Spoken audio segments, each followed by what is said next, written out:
Peggy 12.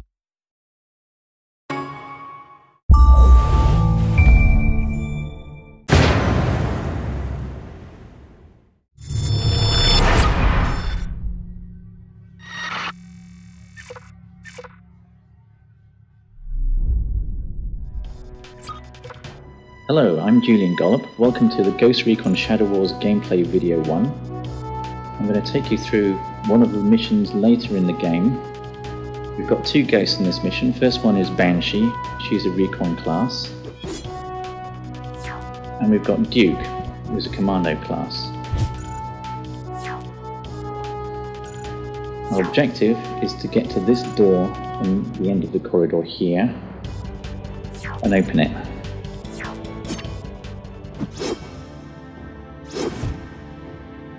Okay, if we look around, we'll see some enemies above us, some to the left, and there's some below.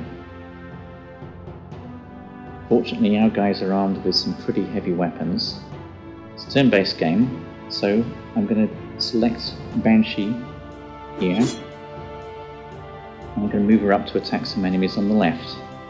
The green squares indicate all the positions that I can actually shoot from, so I'm going to move to this position. Select attack. For a choice of two targets, this one or this one.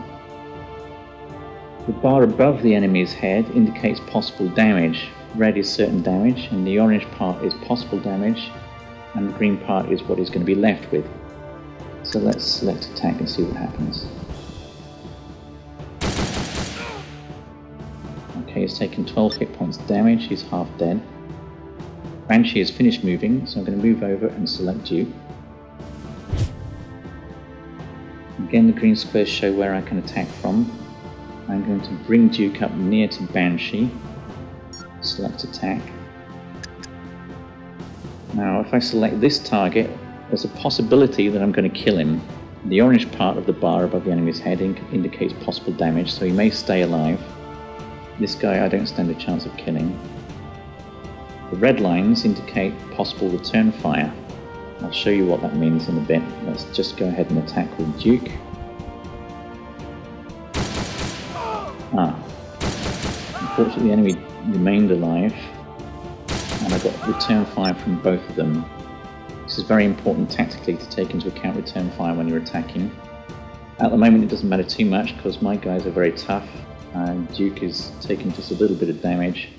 Banshee nothing yet. So let's end the turn and see what the enemies are going to do.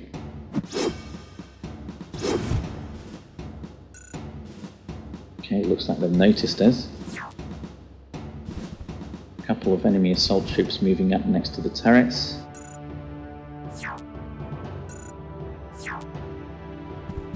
Another assault moving in close to reveal Banshee. The other one attacking Banshee. Normally Banshee cannot be attacked directly because of her camouflage, but if an enemy moves next to her, she becomes revealed. Okay, we've got the gunner drones moving up to the south. Enemy commando. And above us again another enemy commando unit. Some assaults. Here we've got two melee drones which are very nasty in close combat, so we don't want to let these guys get next to us. And finally we've got one more assault over to the left. Basically, we're surrounded. First, let's deal with the immediate threat. We'll take this guy out. I'm going to just move Banshee a little bit more towards our objective and attack from there. She's at close range, she does a lot of damage and kills in one hit. That's excellent.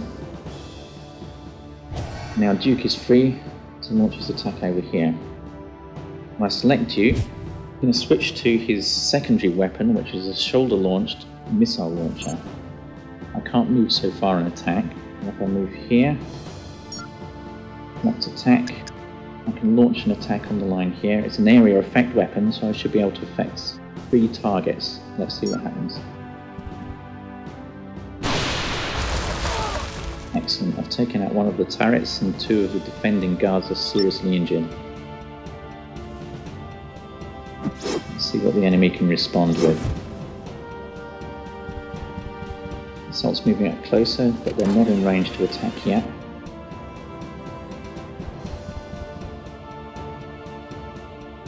But here we've got an enemy commando unit also equipped with missiles, and he manages to get us. The enemy melee drones closing up very fast, they're quite rapid.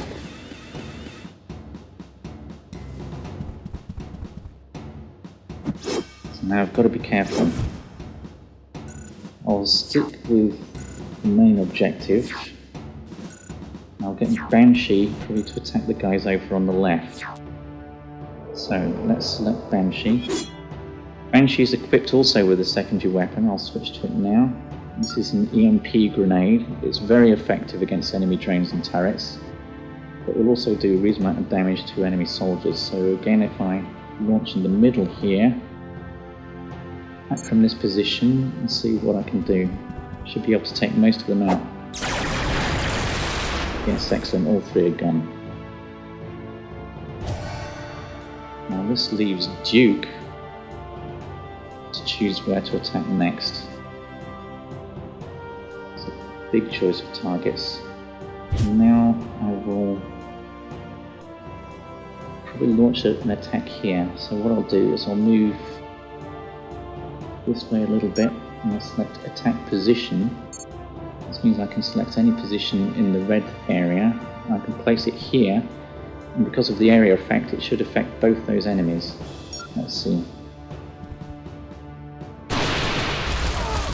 Okay, excellent. They're both damaged but not killed.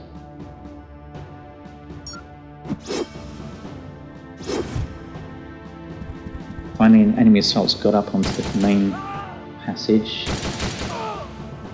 We'll exchange of fire there. Gunner drone, which is quite nasty, is approaching rapidly. Another enemy commando with a missile launcher. Meanwhile, the enemy commando is still launching missiles at us. Duke is under really heavy attack here. We don't want these melee drones to get next to us, so somehow we're going to have to deal with them.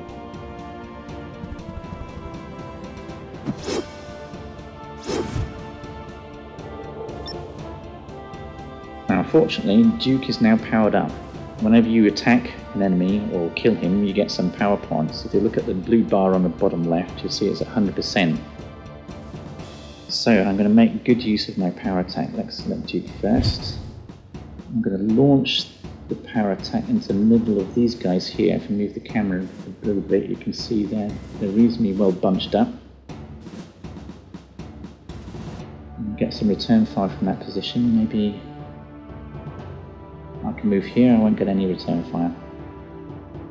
Now I'm going to select Wide Impact, which is Duke's power attack. This immediately extends the area of effect, and it will also do more damage, so I should be able to do quite a lot here. Let's see. So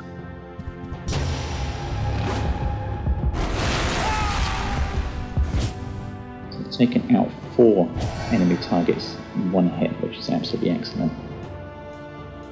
Okay, Banshee is now clear to get to the door, so let's get up towards the door here and let's see what happens.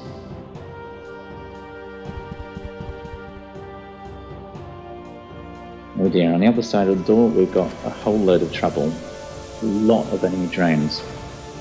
But to find out how to beat them, you'll have to play the game for yourself.